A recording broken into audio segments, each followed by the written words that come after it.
Assalamualaikum warahmatullahi wabarakatuh. Kesempatan kali ini saya Abdi Fawan NIM 2023-1201 akan mempresentasikan tugas UTS mata kuliah Sistem Informasi Manajemen dengan judul isu sosial dan etika dalam sistem informasi.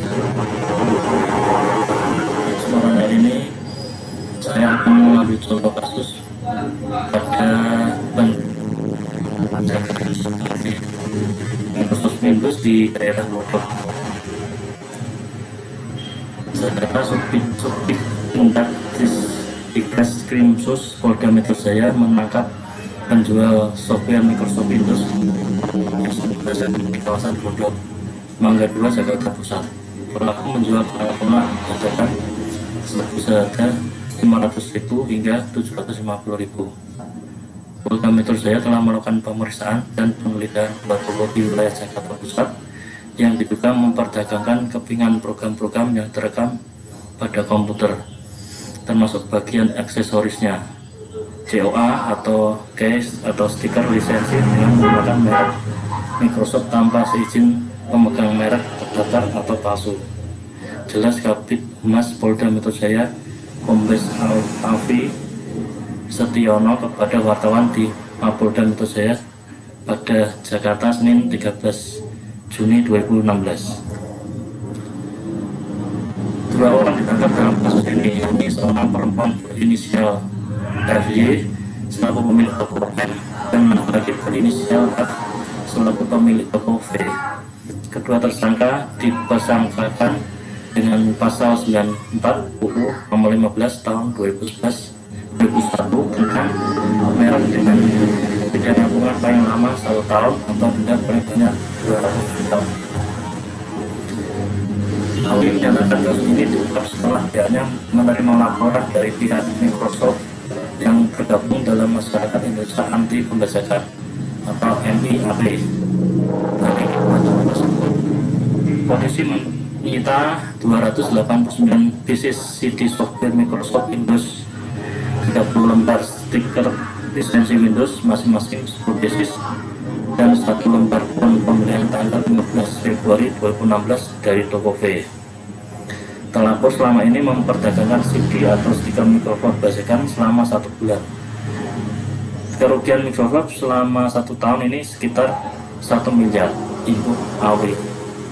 Sementara itu, Sekjen MIAP Justisiari Perdana Kusuma menyatakan kasus tersebut dilaporkan oleh pihaknya yang membawai Microsoft sebagai salah satu anggotanya setelah mendapatkan keluhan dari seorang user. Dalam hal ini ada beberapa modus terkait pembajakan software yang diungkap. 1. Illegal copying atau pembajakan dengan menggandakan dari software asli. 2. Mischanneling, salah kamar yang harusnya buat mahasiswa tapi dijual umum. 3. Modus harddisk loading atau harddisk dipakai software yang asli tapi diperbanyak. Dimensi moral yang terdapat dalam kasus ini: 1. Hak dan kewajiban informasi. Dalam hal ini perusahaan software berhak untuk melindungi privasinya di dalam mengumpulkan, mengintegrasikan dan mendistribusikan informasi pada pengguna software. 2. Hak dan kewajiban properti. Kekayaan intelektual dalam menciptakan software dianggap sebagai properti tidak berwujud yang diciptakan oleh perusahaan. 3. Akuntabilitas dan kontrol. Dalam hal ini perusahaan harus memiliki pertanggungjawaban atas kerugian yang ditimbulkan dalam penggunaan software dan memiliki sistem kontrol yang baik agar pembajakan dapat dihindari. 4. Kualitas sistem. Standar data dan pola sistem dalam pengembangan software harus ditingkatkan untuk menghindari pembajakan. 5. Kualitas hidup. Nilai dan praktik budaya harus ditingkatkan dalam perlindungan pembajakan software. Dalam peraturan perundang-undangan tindak pidana pembajakan software 1 Undang-Undang Nomor 28 Tahun 2014 tentang Hak Cipta UU HC. 1. Sanksi untuk pembajakan ini diatur pada pasal 113 ayat 4 UHC, yaitu bahwa setiap orang yang dengan tanpa hak atau tanpa izin pencipta atau pemegang hak cipta melakukan pelanggaran hak ekonomi pencipta, yaitu salah satunya penggandaan untuk penggunaan secara komersial yang dilakukan dengan cara pembajakan, dipidana dengan pidana penjara paling lama 10 tahun atau pidana denda paling banyak 400 miliar rupiah. 2.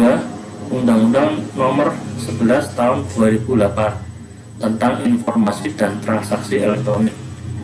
3. Peraturan Pemerintah Nomor 29 Tahun 2004 tentang sarana produksi berteknologi tinggi untuk sektor optik atau optical disc.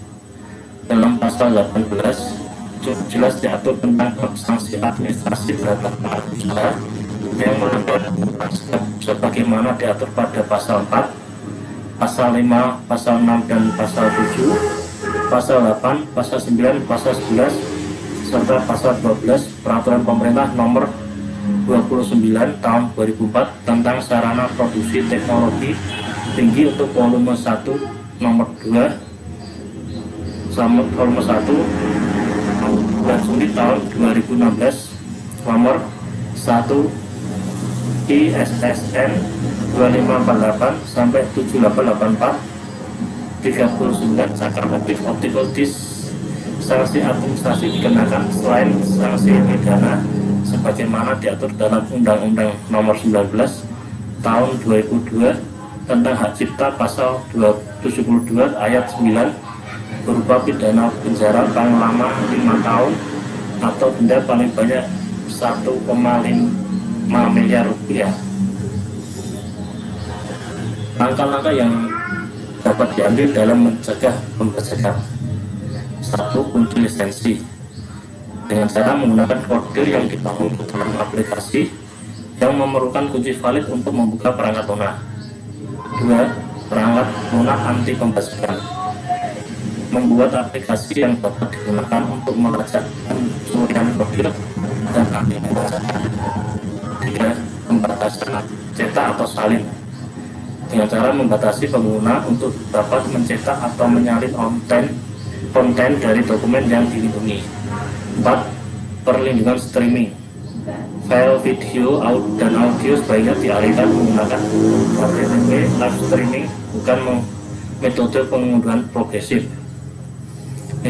Simbol hak cipta, semua situs web dan konten harus menyoroti bahwa pembajakan adalah ilegal dan merupakan kejahatan serta menyertakan simbol hak cipta. 6. Insentif anti pembajakan dengan cara menghilangkan insentif bagi pengguna untuk mencari konten bajakan. 7. Versi demo atau uji coba, tawarkan versi perangkat lunak dengan penggunaan terbatas. Demikian presentasi yang dapat saya sampaikan. Kurang lebihnya mohon maaf. Assalamualaikum warahmatullahi wabarakatuh.